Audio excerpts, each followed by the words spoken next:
Hey guys, welcome back to the WallBuilders Museum and Collection. We are back with another episode of Room Schoolhouse. And I think, Jonathan, you showed some of the new artifacts that were coming in. Told him a little bit about our cross-country trip from Virginia, just the two of us. It was pretty epic. Great. We had some fun history discussions about the Iliad and the Odyssey and why Jonathan thinks it's actually historically accurate. Totally true. It's interesting. We had some conversations.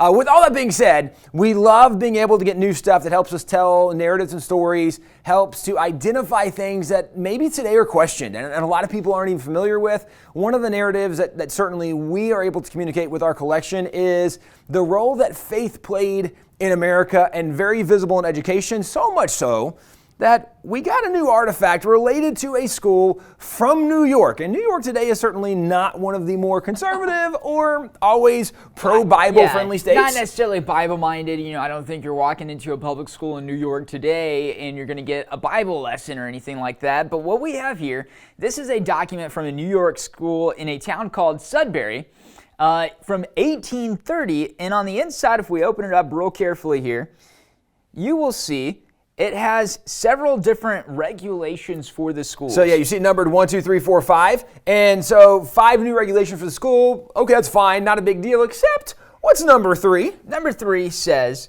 that the New Testament be read in the schools once each day by the 2 first classes. So basically, this document is the decision from, whatever their equivalent was, maybe it's the school board for this area, that one of the top 5 new regulations that we're having is that every day, before anything else, the first 2 classes at least are reading the New Testament in school in New York, which is, if you went to public school, that's kind of a different tone than generally what happens today.